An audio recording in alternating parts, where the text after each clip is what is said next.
All right, folks, we are back with our second and final demo of the day. I know we spilled the beans a little bit before, saying that we would be having an AI service demo here on the tail end, and that demo is Amazon Fraud Detector. Very excited to show this off. I've gotten to see a sneak peek of the demo that we'll see in this broadcast. But before we get into that, Nick Tostenrud joining us from the Amazon Fraud Detector team. Nick, thank you so much for taking the time to talk to us today. Yeah, thanks for having me. Welcome to the show, Nick. Thanks. Awesome. So, let's set the stage a little for folks that are new to Fraud Detector. Again, it's newly generally available, so I think it might be new to most folks that are watching. What is Amazon Fraud Detector? So Amazon Fraud Detector is a new AI service that we launched that is a fully managed service to help customers deploy world-class fraud detection ML models to use to detect fraud in real time at scale. We're really, with the service, we've focused on I think, as you mentioned earlier in the show, a lot of services are trying to take on that heavy lifting, the undifferentiated heavy lifting of customers so they can focus on particular problems. With Fraud Detector, what we're trying to do is automate that model building process as much as possible. And everything we do with the service is working towards building customized models based on the individual customer's unique fraud challenges to optimize accuracy of the models. Now, when you say fraud detection, can you give us a couple of examples of what you mean? Yeah, so we are typically focused on common types of online fraud. So think of like a new account creation or account registration where somebody's using like stolen identity information or fake information and trying to create a bunch of accounts to go scale some type of fraud attack, or a card not present transaction that's using a stolen credit card that may result in a chargeback for the merchant. And then there's kind of a whole host of different types of abuse scenarios, from like promo code abuse to like loyalty point redemptions that are used to shift points to somebody who shouldn't have them, that type of thing. Awesome. The gears are turning in my head for some of the customers or folks that would be very interested in this service. But let's talk a little bit about where something like Fraud Detector fits into the broad scheme of AI and machine learning on AWS, because I know anyone who's probably tried to explore it knows that there's this thing called SageMaker that's out there. There's all these other AI services, and they all sort of come in at different levels of abstraction. And I know the word AI service is something that means something very particular to us here at AWS. So do you want to talk a little bit about sort of AI service, Fraud Detector as an AI service, and where that slots in, and what the abstraction is for folks to have to bring to the table and what they get out? Yep. Absolutely. So as you mentioned, there's a few layers to the ML offering in AWS. That middle layer is really built around SageMaker, and it's targeted at more engineers, ML engineers, data scientists who want kind of full control over building out their ML models and managing those. Then if you go up the stack to the AI services, these are kind of what we mentioned, fully managed services. So the idea, in particular for Fraud Detector, is that somebody who is not an ML expert, somebody who's not an engineer, can come in and build a world-class fraud detection model without having to have that background and that expertise. Yeah. This is something that's very interesting to me. I know I'm harping again on the AI soapbox over here, but when I think about the AI services at AWS, a lot of them have pre-built models. Some of the earliest ones were always like, hey, here's a generalizable model that will work for X problem. Examples of this being things like comprehend, to try and understand sentiment in text, things like recognition to do object detection in entities that exist out in the world, right? But when we think about something like fraud takes many different forms and is one of those problems that's kind of intrinsic to your data, right? Like fraud, every company, every domain, and so on, has its own nuances to that fraud. And so when I hear this and you say, folks can easily bring their data and train their own model and it's all fully managed, this makes me think a lot about some of the services like Personalize and Forecast. And this is definitely not AWS official terminology here, but I almost think of those as like the tier 1.5 between the fully managed, sort of pre-built model and SageMaker, where you provide your own data, but it still offers all of that tier 1 value of handling all the infrastructure and handling all of the ops work around that. And so, pointing specifically to like personalize and forecast where you bring your own data, is that sort of what folks can expect from Fraud Detector here as well? Yeah, absolutely.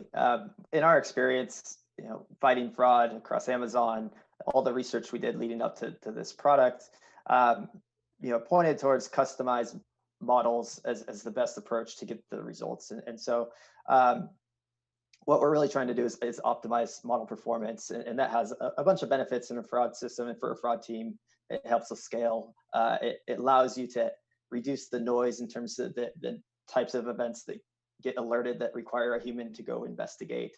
So the accuracy is important to the point where that's where we have focused and making things custom. So and bringing in customers' historical data, training a model that's predominantly based on that data to learn patterns of fraud in that data, and making that entire process easy to do with an output that's easy to understand for customers. So let me play some of that back to you and then ask a question if it still makes sense. You're saying that the model that we run out of the box is trained on our own experience with detecting fraudulent transactions and some of our own data. Is that correct?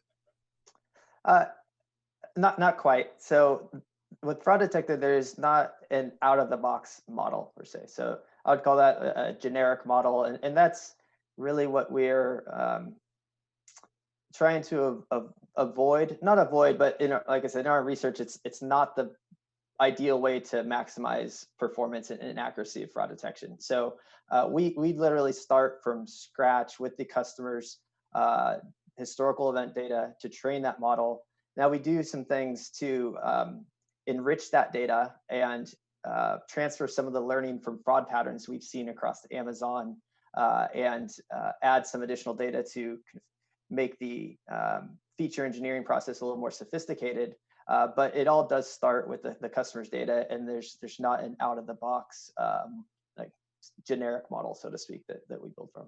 Got it. Thanks for clearing that up. So that's what you were referring to, Nick, when you were saying this is kind of this tier 1.5 where you have to bring your data, but it is still kind of turnkey. Yeah, once and you forecast have that, and right? forecast and personalize behave in that same way, right? So let's take, personalize, for example, right? If my business is in suggesting movies or TV shows to my users, well, there's no perfect or highly accurate generalizable but also specific model off the shelf. So I, as a personalized user, would sort of bring my own data, and then I can select the recipes, is what they're called, in personalize, and I can have it handle training, deploying, and then serving requests to that model. And I think we'll see that in the second half of this session. I know Nick has an exciting demo to show us there.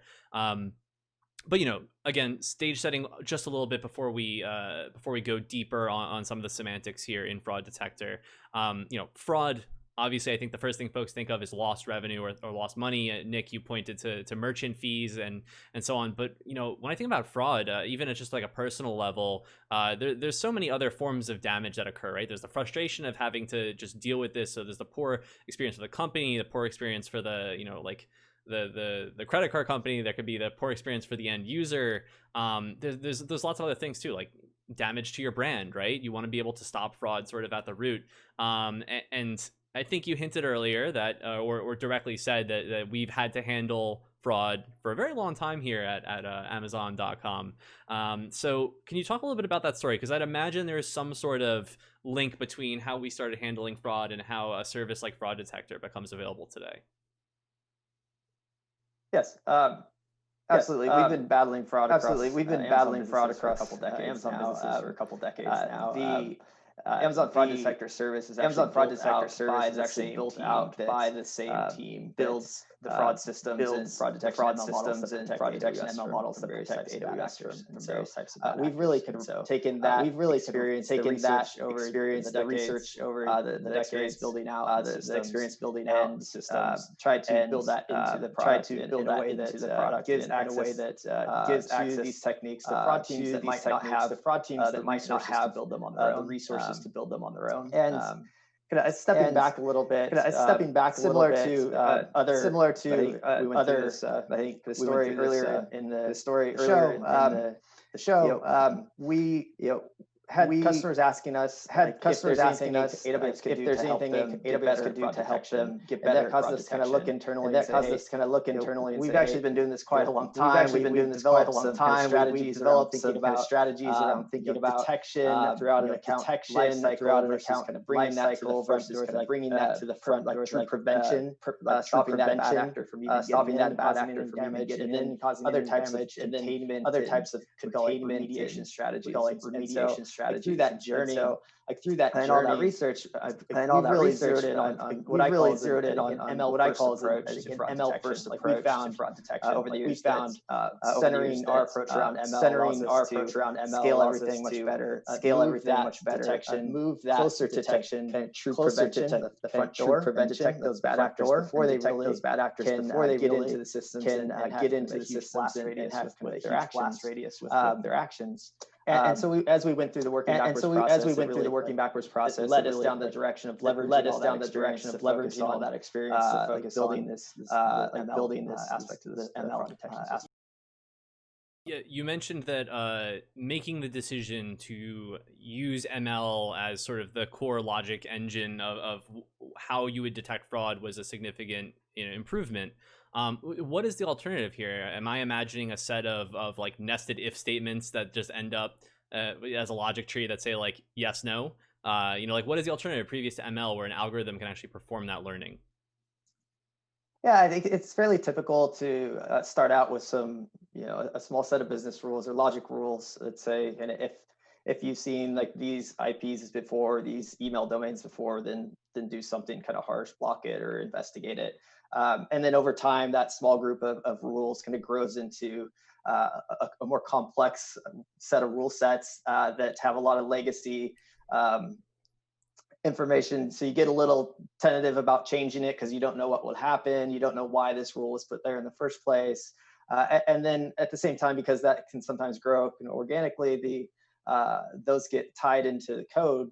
And so as a fraud operator, fraud analyst who is really like their job is to react to changing fraudster tactics and put in mitigations and kind of stop these outbreaks, they end up having dependencies on engineers to deploy a change to rule logic, and it just slows them down, right? And so like part of what we were trying to do, Fraud Detector, is really take all that fraud detection logic and put into what we call a detector, and just house that and enable fraud teams or whoever's operating the fraud system to tweak that on the fly and just be much more responsive as the fraudster is changing their tactics.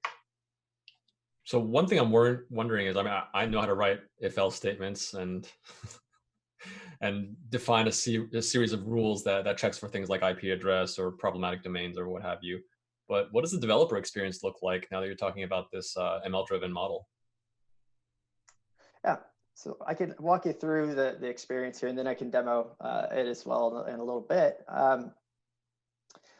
What we've tried to do is make the console experience, an AWS console for Fraud Detector, easy to use for a developer user all the way to a fraud analyst user, so that they can have success. Most of everything that you can do via the console, you can also do via the APIs. We'll focus on the console experience and the flow. So really to configure and build your model, there's a couple steps. First, you upload some historical event data to S3, and then Fraud Detector will pull in that historical training data set and run it through automated ML pipeline that we've built custom for fraud detection models. Like as I mentioned earlier, the ML experts, research scientists, engineers that build these systems internally are the same engineers that built this auto ML pipeline. As we pull in the data and we take it through the AutoML process, there's a few kind of key steps I'll point out. One, we do some initial validations to make sure that the training data set kind of meets the minimum requirements. We're looking at the minimum number of events, making sure it has examples of fraud in it. And then we do a series of data enrichments. And so this is where we leverage the deep learning models we've built on top of Amazon's data to extract fraud patterns that we've seen across Amazon businesses and kind of feed those into the model to help boost performance. And likewise, we have some additional data sets that we use to take like kind of very common things in fraud detection, taking like an IP address and getting geolocation information from it. It just expanding the set of variables so we can craft richer features for the model. So we do all that enrichment, and we feed it into a set of features that we've designed, build a bunch of models, do some kind of hyperparameter optimization, and output the best performing model. And that whole process is fully automated. And the output, as the developer, as the user, is to get that finished model that's trained with some performance metrics that we've computed based on the holdout data set. And from that, you can look at false positive rates and different kind of fraud capture rates at different operating ranges, and like validate that model is going to work for your use case and it meets your performance benchmark. And if that's the case, it's a one-click deployment. We spin up a model endpoint for that model, and here's where you typically will want to pair that model with some what we call threshold rules or some business logic. So each model has a risk score range of 0 to 1,000, and 1,000 being highest risk. And you, in a very kind of basic scenario, you'd write maybe 3 threshold rules that say anything above 900, you want to flag for a human to look at. If an event has a risk score kind of in the middle, you might want to step up and ask for some additional ID verification. And then anything below 500, just kind of pass. It's a legitimate customer. And so you write those business rules that interpret the model in what we call the detector. And it's like a container of all the detection logic, the models and rules that you want to evaluate a particular event against. And once you're happy with that logic, you publish that detector, and we have an API called Get Event Evaluation. And the system at that point is really designed to be a low latency risk evaluation. So you'd send a new incoming, say, account registration or transaction to fraud detector. We'd run it through your detection logic and return in 150 or so milliseconds any risk scores from the models, plus any outcomes from the overall detector logic. So then you could kind of adjust your customer experience kind of in real time accordingly. But it's kind of nice that the output is not just a black box, but it has these knobs and dials that you can tweak. Yeah, I think there's a lot more we can do in that space. One of the top feature requests we hear from customers right now is it's really interesting around model and score explainability. So right now, the level of explainability that we have is you could craft very granular threshold rules and really kind of understand where in that range of 0 to 1,000 you land. But the next level where we want to take it kind of takes that and gets to, hey, what are the driving factors of the event data that was supplied to fraud detector that is causing that score to increase? Yeah, I know that was a lot of steps, and in just us talking as a bunch of heads, that could be hard to grok for a lot of folks. I think the visual demo will be make that a bit more clear for folks. But I wanted to touch on something that you said that really struck a chord with me, and it was the fact that these detectors can have conditional business logic built in. Now, all the way up at the front, we said that, like, hey, you shouldn't be defining your rules for fraud detection manually. That's inefficient and lots of other problems with that. But when we think about how we're handling the output, let's say, of our detector, that sort of becomes table stakes, right? Like, I would never want to implement a fraud detection mechanism by which I was just never had recourse, like regardless of confidence, just ban everything that's over a certain value. Like, the ability to have conditional routing of your events and the requests based on the confidence is extremely important, right? And it makes a ton of sense. This makes me think a lot of Amazon SageMaker. It's not, is it part of Ground Truth? It is essentially a service that acts as an API proxy for a lot of the other AI services, such that you pass in your request to this proxy, and then depending on the confidence value of certain predictions, you can then route it accordingly. And this was like a longly requested feature for such a long time. But when we talk about the AI services, percent like ML based fraud detection system, it's always going to be a balance. Like there is a place for logic rules that complement the ML models, and we've seen customers kind of that maybe are brand new to ML and they aren't quite comfortable, or maybe don't trust ML quite yet to abandon the rule-based system. And so they're using Fraud Detector today purely as a rules engine.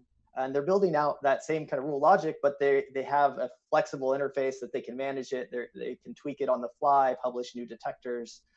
And they're looking towards like, okay, over time, we're going to incorporate the ML aspect of Fraud Detector. So there is certainly a place for rules depending on the fraud organization that's in.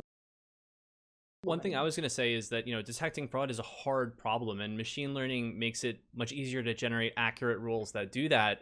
But the reality is that there's always going to be cases that are, you want holistic analysis on. And I think that, this bifurcation that we see at both ends is either you automate everything and everything goes through, your automated system and just automates a decision, or you do the fully manual route, which is I think how things probably were done way back when, where you have as much time needed from a human reviewer, but it's not efficient in a cost or time perspective at all. And so what this sort of rule-based logic on the detector enables you to do is basically say, okay, like, my level of comfort for a confidence threshold is, let's say, 90% and above, or 900 to 1,000 if that's the arbitrary unit that's used here. And then here's the range that I want a human reviewer to review. Maybe this is like the danger zone, or that's what you accept as your threshold. And then everything else is, let's say, non-fraudulent. And so it's sort of, you don't have to choose between one or the other. You can set that threshold for human review as wide or as narrow as you'd like,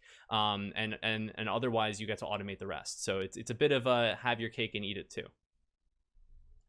Yeah, and when we talk to fraud teams, like one of the large costs that fraud teams incur is really the human capital related to kind of scaling a group of human investigators to look at all these. And so you really kind of key in on what I call Q yield. So you want to make sure that anything that you're flagging for a human to look at is likely to be fraud. And so like if they're going to look at 10 transactions, 8 or 9 of those are actually going to turn out to be fraud, not 1 or 2. And so really kind of optimizing their time, as well as making sure that like you are trying to make more automated decisions, particularly on the legitimate accounts that they should never look at. And so that combination just really kind of reduces the human capital costs, as well as helps you scale when all of a sudden you have a spike of signups and they all look to be fraudulent, and just it brings down the scale of attacks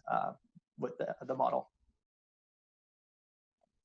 Speaking of something like a spike in downloads, I know you talked a little bit before about some of the other types of fraud that exist. I know you said sort of sheepishly that you may have had a demo. I don't want to hold you to it, but is there any way we could see maybe what it looks like to build a detector and to actually perform some predictions on events?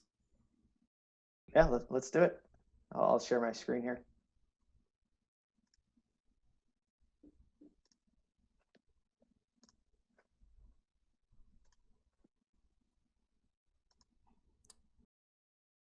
Cool. Okay, so awesome. We're in the Fraud Detector console. And as I mentioned earlier, the first thing we're going to do is create an event. And it's essentially the schema for the event that you want to assess for fraud risk. So a common example I use is a new account registration. It could be a transaction. It could be a redemption of loyalty points. The system's built to be less prescriptive. You could, depending on your business, your use cases, you might be looking at like a payment instrument change in your settings or something like that. So it's very flexible. We're going to go and we'll look at a couple event types. I won't create an event from scratch here, but I'll kind of give you an idea of how you define an event, and then we'll go and build the model from it. Here's an example event, new account registration, full details. It has an associated entity type. So this is typically like who or what is triggering that event. In this case, it's a customer, creating a new account registration. And this is the entity event combination that we want to assess for fraud. This event has a series of variables associated with it. So think of this as information that the customer provides as part of the account registration, maybe passive data that the company collects behind the scenes. You wrap all that and you kind of up into the event definition. And then you have how you classify that event in terms of fraud. You might break fraud down into a couple different types. So you might have a label for fraud, a label for legitimate, and then for an account registration, maybe likely fraud. You haven't made a final decision on it. And so like where this plays in later is when we're going to build the model's essentially going to classify all of these registration events into one of these buckets. And so this kind of helps you define like what you're going to classify these events into. So when you have the event defined, then we can go into models, and we'll create a model here. Call it demo fraud model. And you select the model type. We have this model type that's going to look at, it can be used for new account fraud, online payment fraud, and a number of different abuse scenarios. And then you select the event that you want to build this model for, and we'll choose the one we just looked at, new account registration. At this point, we need to supply Fraud Detector with a historical event data set. To do this, you give Fraud Detector permission to access the file in S3, and then you supply training data set location. I'll flip over to Excel and show you the example training data set we're going to use. So here's a CSV of, I think, roughly 20,000 events. Each row would represent an account registration. And then we have a series of essentially the event schema in the headers with a couple additional fields, one for event timestamp and another for the label. So this row here, we've previously identified that this is a legitimate registration. And the model is going to use these fraud labels and these events to train and build a custom model for you. I want to hit on one thing here. Like this is a fairly simple example. We maybe have 6 or 7 variables tied to this event. You can get much more complex with Fraud Detector than this. The upper limit's 100 input variables, and they're kind of broken down into inputs that Fraud Detector recognizes. So these would be common fields that are used in fraud detection: IP address, kind of billing, shipping, email, user agent, and then there's custom input options. And so these are very powerful for companies who have use cases where they collect a piece of information that might they maybe have found was indicative of fraud in the past. So let's take a vacation rental website where they're taking reservations for bookings out. Like they might have found, or maybe they've crafted rules in the past around the time between when the vacation rental was booked and like the first stay, the night of the first stay. And that time is they found to be indicative of fraud. So with Fraud Detector, you could create a custom input and feed that additional information into the model, and the model will learn and pick up fraud patterns. So while we're on the screen really quickly, I actually wanted to call something out and correct me and clarify what I don't cover here. But in a binary classification problem where you have 2 classes like legitimate and fraudulent, it is oftentimes significantly difficult to sort of take a data set that has extreme class imbalance, right? Like let's say that 99.9% of actual logins are legitimate and only 0.01 or whatever are fraudulent. Like I know that sounds extreme, but that may be common for certain traffic patterns, right? So you said that Fraud Detector does data enrichment, right? So if I passed in my data sort of as it comes in naturally in that form, Fraud Detector would have no problem, right? I wouldn't need to do any pre-processing or enrichment myself. That's correct.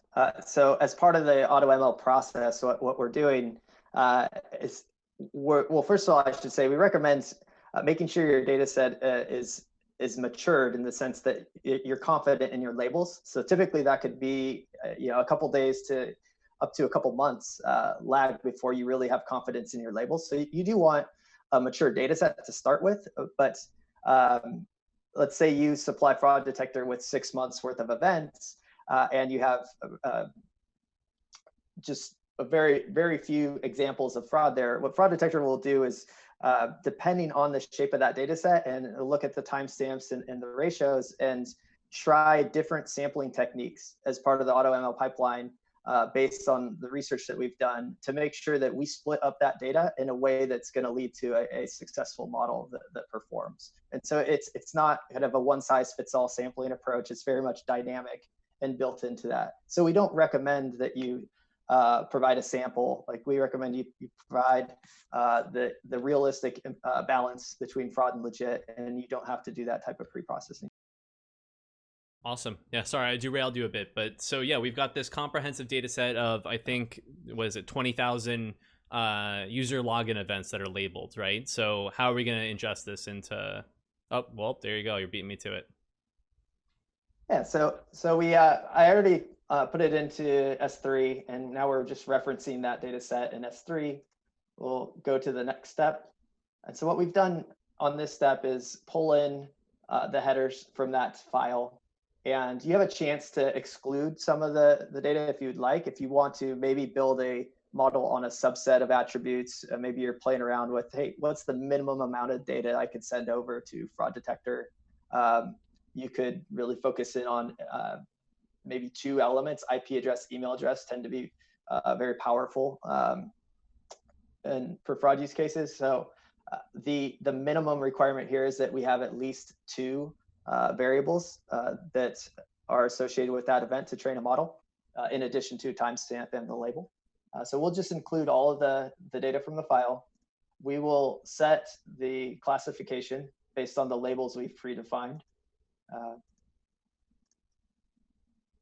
And this third step is simply to review our configuration, and we kick off the model training. So at this point, we have version 1.0 of our demo model, and it's in status training. And trainings take anywhere from 30 to 40 minutes up to a couple hours, depending on the size of the data set that you're training with. We'll fast forward a little bit here. We'll look at a training model and keep the flow going. You mean to tell me you don't like watching your food cook in the oven? You don't just stare at it too? I don't know how long this show is, but so we'll look at, let's try this one here. You'll see we have version 1.0 of this model, and it's in status ready to deploy. So let's drill in and look at some of the performance metrics. So what you'll see here is a score distribution chart that helps you understand like how well the model separated the 2 classes, and for a given threshold helps you quickly see the false positive rate and or how you split fraud and legitimate. So for example, at 850, you would have 80% of the fraud, 3% of legitimate. So you come over here to the confusion matrix and you get a little more information. So if you're okay with a false positive rate, like operating range of around 3%, you would use this threshold score of 850 and flag for review anything above 850.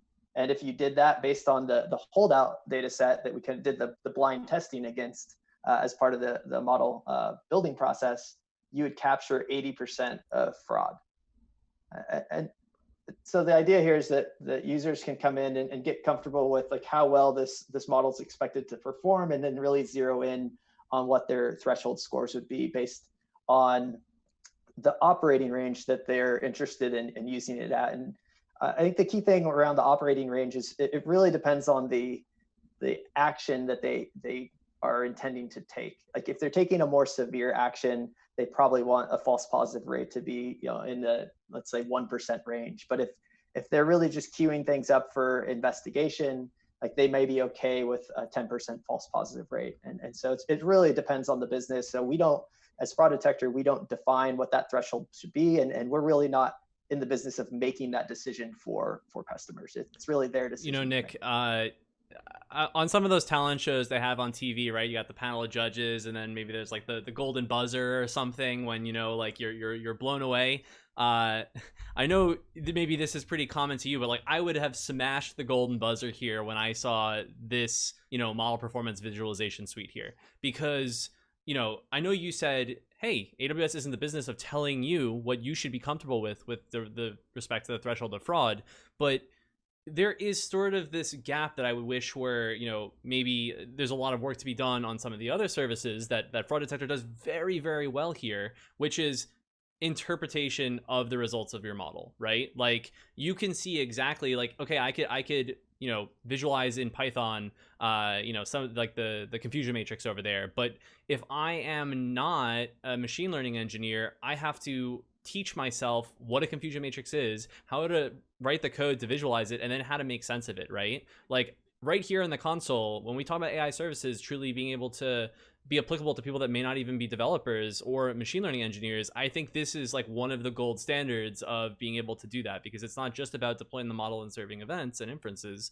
It is about actually making sure that people understand what their model is doing. And so, sorry if I know I'm on a bit of a soapbox here, but like this is really, really slick. And this is, again, just one of those things that anybody who has the model wants to be able to understand how it's behaving and to make sense of, you know, do I feel comfortable deploying this? Well, I could go and run all my own tests, or I can take a look at some of this data in here and it's visualized in a way that makes sense to me. So hats off to you. This is one of the most comprehensive, generally available AI services, especially on launch, that I have seen. So this is really good. Thanks. To us, it feels like it's very much day one. We have a lot of exciting things on the horizon to just build on this, but yeah, thank you. I do feel like it's a pretty solid starting point. Well, so let's say that you're happy with this model's performance and you want to start using it. So the next step here would be to go to Actions and click Deploy Model Version. And in about 5 minutes, that model is now ready to be used as part of your detector. And so we'll go to a detector now and just kind of dig a little deeper into this concept. As I mentioned earlier, detector, you can think of it as like a container of all the detection logic, models, and rules that you want to apply to a given event. Typically, it could be, you know, 1 or 2 models. It could only be rules or a combination of the two.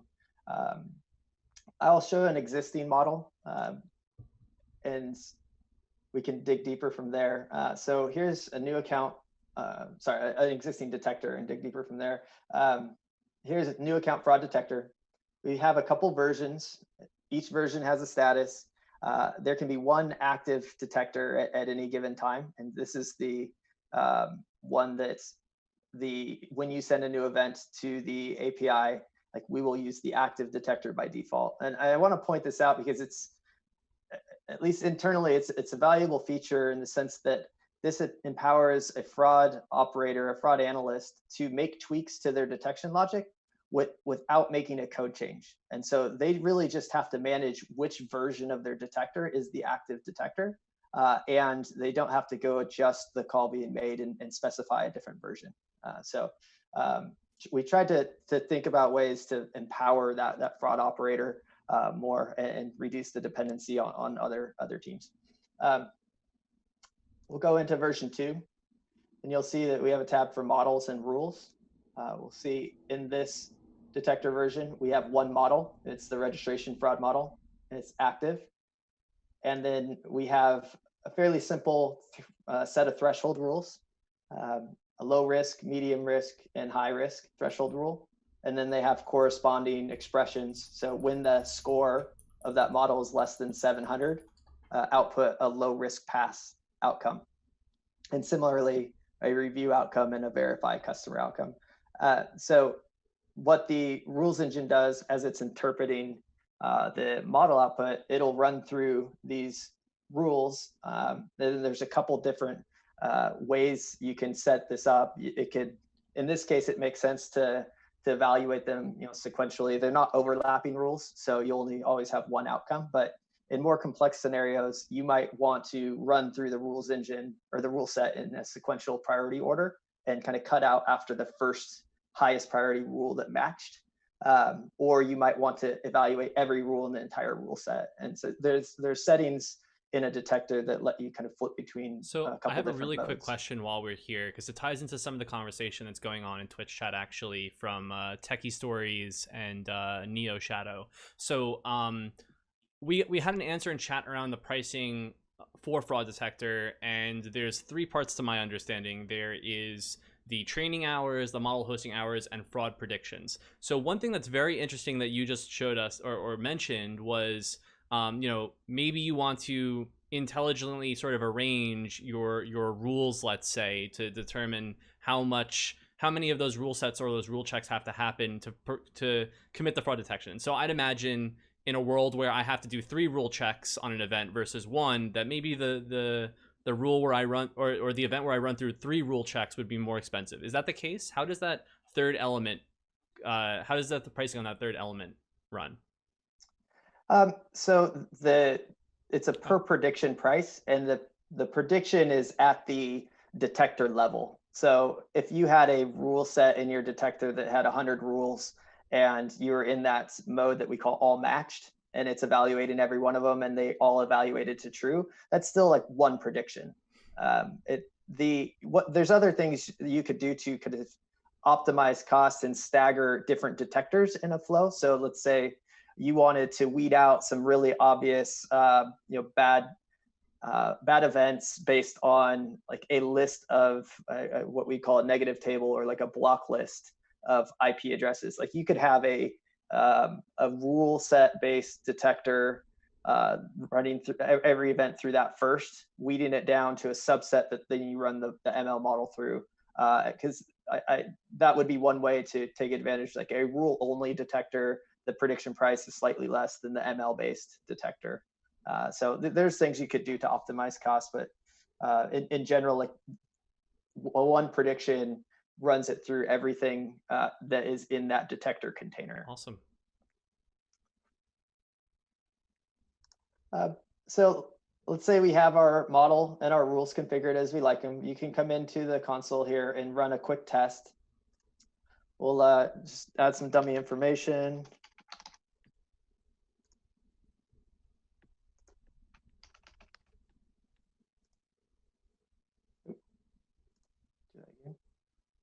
Got my event timestamp, sorry about that.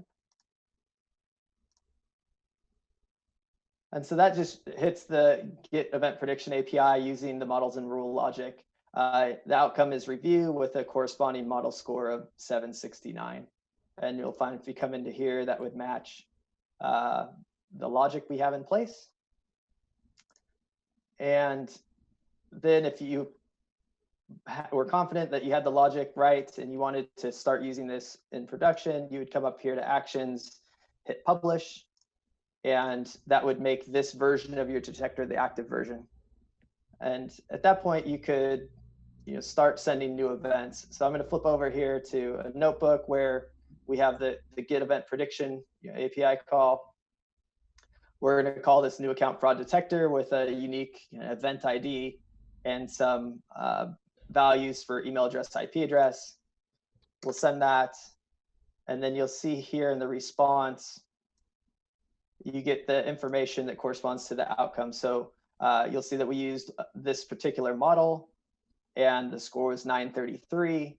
And for the rules, we had a rule called high fraud risk, and that matched with the outcome of verified customer. So you can then take these responses and dynamically adjust the customer experience in a real-time flow. An example of this that we like to use is, this allows us to do things in AWS, like for the AWS account registration process. It's a multi-step process.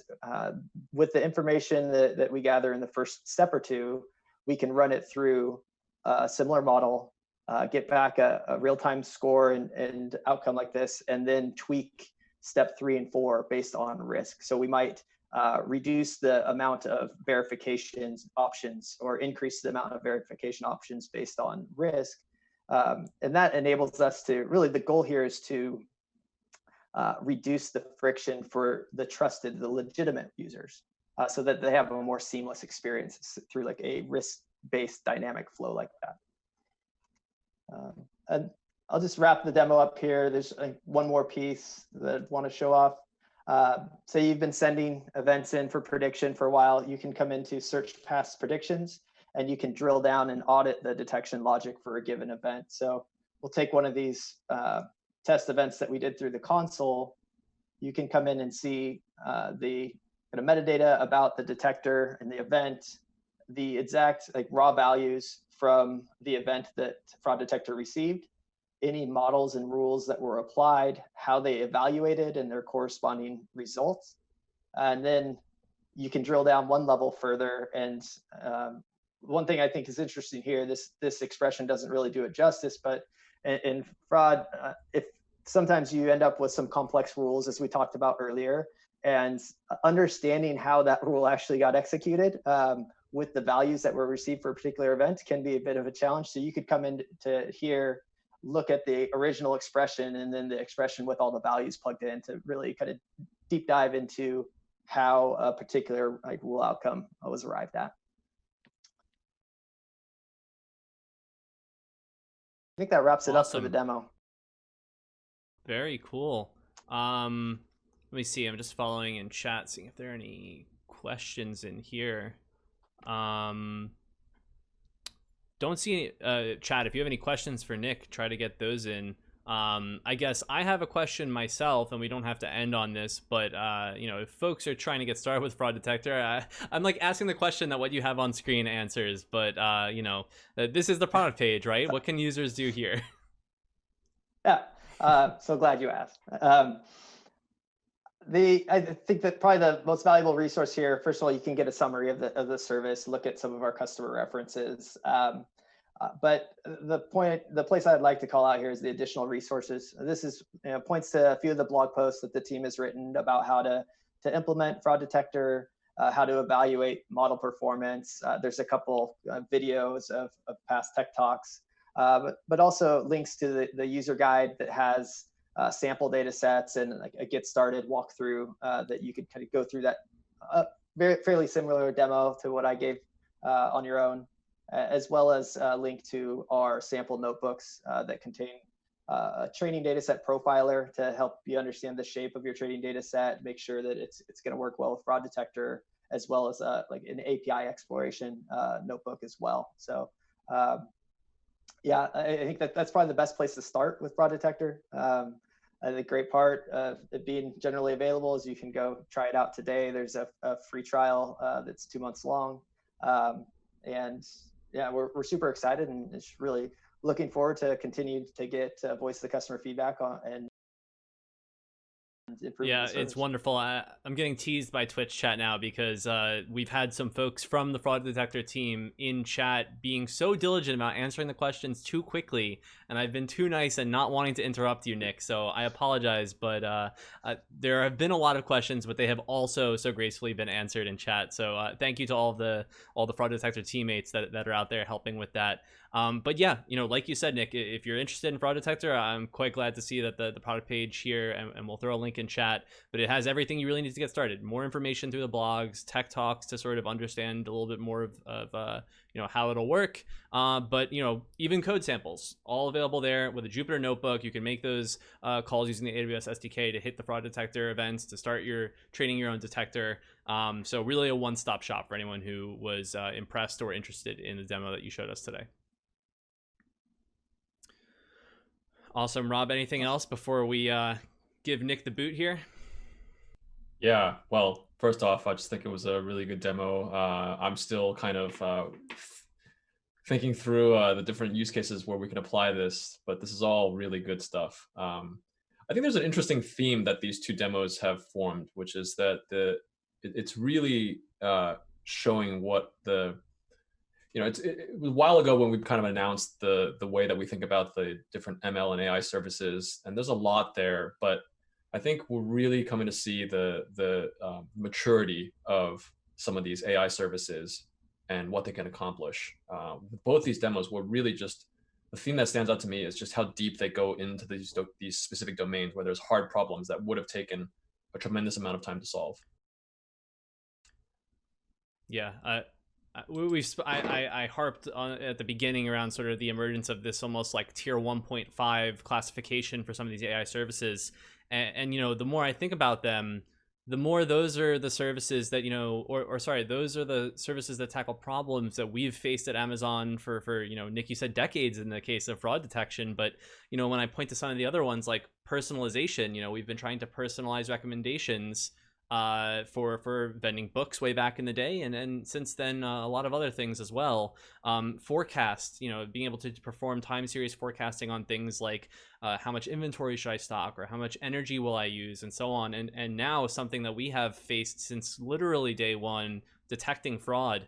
You know, I'm curious what other potential services in sort of this space or range that may be coming in the future, but I know that that is nothing that you will divulge, Nick. So I won't ask you that unfair question. Thank you, thanks, and thanks a lot for having me on. And Yeah, letting me it's share been a the real service. pleasure. Again, Nick Tostenrud, Senior Manager of Product over at Amazon Fraud Detector. Thank you again, Nick, for joining us. We will, in typical What's Next fashion, we will be back very quickly with our final closing segment. Rob and I are going to have a little fun and try to string together the services we talked about today. So stick around. We will be right back.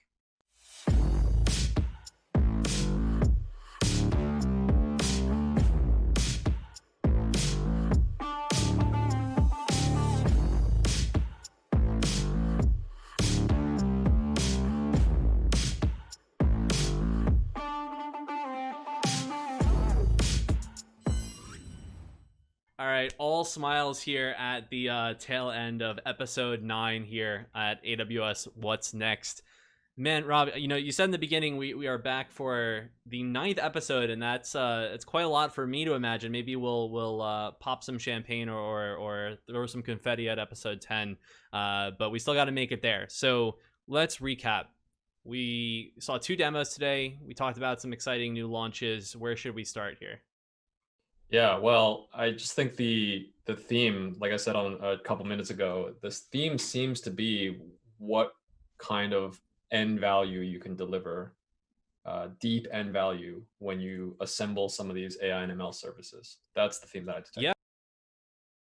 Yeah, I mean, I was the happiest camper when I got to you know, say that we only had one AI service demo or one AI demo, and then it was actually 2. So I played the trick on all of you. But you know, we talk about like there's this I think overused expression, but it does have weight to it, that data is the new oil, right? Like the idea being that it can power lots of downstream functionality, and your ability to collect it and then transport and process it and build systems on top of it are very valuable.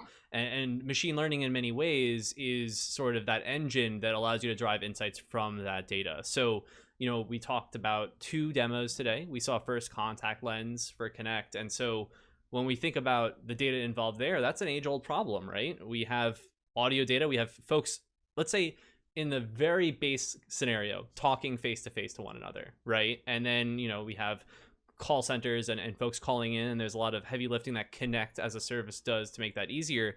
But then, you know, let's say you have this S3 bucket that collected, you know, hours and hours and hours of audio data. You still have to analyze all of that. And you know, some of the AI services help with that, but contact lens truly helped to be sort of more than the sum of the parts, not just in the ridiculous fact that it is cheaper to use contact lens than if you were to build it yourself, but that like it just ties it away together in a way that like I could not think of an easier UX for me, whether I was trying to sling code or not. Yeah, absolutely. Yeah, and yeah, that really, as he was demoing, I was just thinking like every one of those features would take so long to build and to run and operate yourself. It's really kind of a wonder that they were able to reduce price on top. Yeah, of that. I mean, On top. yeah, I mean, then after that we saw fraud detector, and you know, we can go back to contact lens. I'm jumping around a bit here, but we mentioned sort of in the Connect's or the contact lens demo how closely integrated their roadmap is, or the features that they deliver with the abilities that these AI services are delivering. And maybe I'm sort of putting the cart before the horse here when we talk about this, how we're going to string the 2 together. But when we talk about something like fraud detector, you know, I would imagine almost a scenario where fraud detector going generally available means that down the road there could be some crazy use case where there's like a built-in call blocking feature for people that could be fraudulent. I'm taking over the whole game and the analysis here at the same time, so you'll have to yell at me after. Why don't we tell the audience what the game is, sure. and then So we can get into we it. play this little game here at AWS What's Next. We're developers ourselves. We string applications together all the time, and when we see exciting demos like this, we always wonder what we can build with it, and we get excited about going hands on keyboard to do that ourselves. So we like to play this little game here where we imagine that in a given episode, from the launches that we spoke about and saw in that episode, if you were almost on the show like MasterChef, and these launches were the ingredients you had to put together, a delicious dinner, or in our case, an exciting or impactful application, what would that be? And so most weeks we have 3 launches, so it becomes a little bit of a chaining together. But this week we have 2. Again, so contact lens for Amazon Connect, so a fully integrated, deeply featured data analytics portal and platform within your fully managed contact center, so you can transcribe your data, you can translate it, you can understand the sentiment at different points in the call, you can automate redaction of PII, anything you can imagine from deriving insights from that data, contact lens makes possible. And then second, we saw Amazon Fraud Detector, a newly generally available managed AI service to train your own detector for fraud, something like maybe account signups, loyalty points, and various others, like credit, like purchases, for example. And you can simply pass in events and have business logic wrapped in by which your systems will make decisions based on the confidence threshold that system is fraudulent, that event is fraudulent or legitimate. So, maybe I'm cheating here, and I'm just gonna ask my answer here is gonna be the Connect team is the one that's the most happy here, because with Fraud Detector going GA, they could try to build in this imagine if you were doing like a denial of service attack on a call center or at a company, right? You'd want to mitigate that so that you can make sure that you're actually able to connect to the customers that have valid queries. My cop-out answer here, if you want to call it that, would be to have Fraud Detector put into Connect or Contact Lens and be able to preemptively block calls to your contact center that could be deemed fraudulent. I think that would be really, really cool. But maybe someone will build that, or maybe Yasser will build it and then convince the Connect team to actually edit it in. I wouldn't be surprised if Yasser ended up building that. Yeah, we spoke before. Demo-driven development. Yeah. I mean, to recap, I guess, because we're referring to a little bit of a joke that we mentioned earlier in the broadcast, and not everyone may have been here then. What made Contact Lens so exciting to us, beyond some of the stuff that I spoke about before, was the fact that a lot of this functionality was possible to have been built before Contact Lens. You could take these various AWS AI services and transcribe the text. You could perform a translation. You could do sentiment analysis. You could then extract key entities, and then you could build a full custom application yourself to tie these together in a way that you would want. But Contact Lens does that automatically. Yasser actually, before Contact Lens ever existed, built this exact demo to demonstrate for customers how this could be possible with Connect and AI services. And that, in addition to customer feedback, ended up leading to Contact Lens in what we saw today. So I would be remiss to assume otherwise, that Yasser would not go and grab Fraud Detector and build a demo on that. But I think even beyond expecting Yasser to do that, I think that's something that all the folks at home actually probably could do, right? I'm thinking about some of the data labels or the categories there, and we're thinking things like area code, maybe time of day, like whether they have a registered user as a binary factor there, and you could very quickly start building a fraud detector for fraudulent or denial of service call attacks. That'd be really cool. I think so. I see Nemo6 says, I already have an idea to use Fraud Detector for gambling. Well, if you want to share the idea, we'd love to hear it. That's super interesting. It's like trying to see if a player is behaving with like imperfect information or something. That's pretty cool. Yeah. I think if I were to assemble these two services, I might take the opposite route of what you took, where I would say, I was interested in the the bar chart where we had the true positives and the false positives, and the four quadrants of what happens when you set the threshold to some value. And I think that is probably something that you need to experiment with to figure out what the right actual production value is. But as you experiment with it, what are you doing with the results? It's almost like, for example, what if I set the value to some really low threshold, so I'm catching a lot of cases that are borderline, right? And instead of rejecting them, what it means to escalate to a human is to kick them over into a support call in um, Amazon Connect. And then I'm doing kind of the super low threshold values. They're not fraudulent, but the moderate value ones, I can start off with humans, with human tech support, capture all that data inside Connect, and then review those cases and then adjust Wait, accordingly. I feel like I've been boondoggled because someone from the fraud detector team just linked a document. I can't open the URL right here, but it literally says intelligent call routing using Amazon Fraud Detector and Amazon Connect. So Okay, get out of here, Amazon Fraud Detector team. Come on. All right, at least we're not crazy. We got some sort of affirmation here. So chat, our opinions are worth something here. No, but that's that's really cool. Actually, Rob, riffing on your idea, something that would be really exciting is like, I sort of started with like your call being top of the funnel and then use fraud detector to filter people out. The really exciting thing with your example is that, like, let's say folks, their contact point could be an email, right? Like, you could actually auto escalate to a phone call or something, let's say, or give a phone number as a response depending on whether it's fraudulent or not. And that's something that you would not want to email back to all emails, but that's actually a really cool use case. Yeah, you could use that in so many ways, either like text as your ingestion point, you could use emails, even just rerouting, which I'm assuming is that link in there, rerouting based on the audio data from what they said, where you don't have to, again, give them 50 phone trees and you assume that only a human would go through all of it and be routed effectively. You can simply just determine all of that from the audio at the start of the call. Absolutely.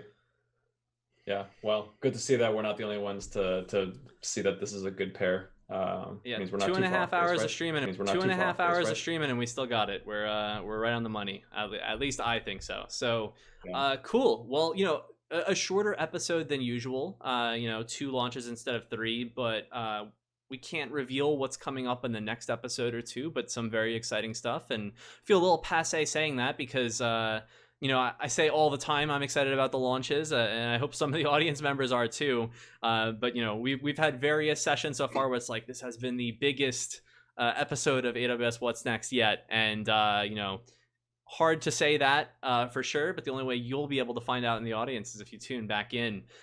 We've got some new visual effects playing on the stream today, which we're a little excited about.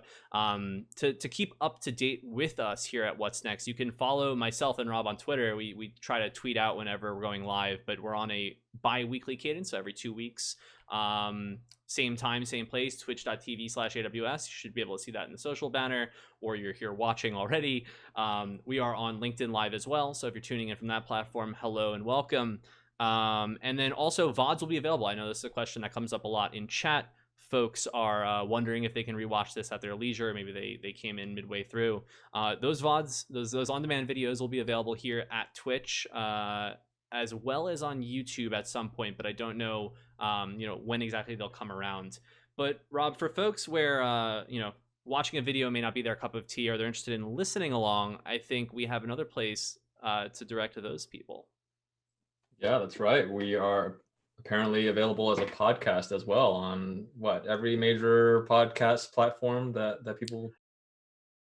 Yeah, use 5, 6, 7, one of those numbers, or I'm within one standard deviation, I would hope, of in terms of the number of platforms. I think on our bumper screen for Be Right Back, it says Apple Podcasts and Spotify, amongst many others. So if you'd like to listen along or have this, while you're going for a walk or a run, what have you, wherever you listen to podcasts, it's available on those platforms. So we're quite excited about that.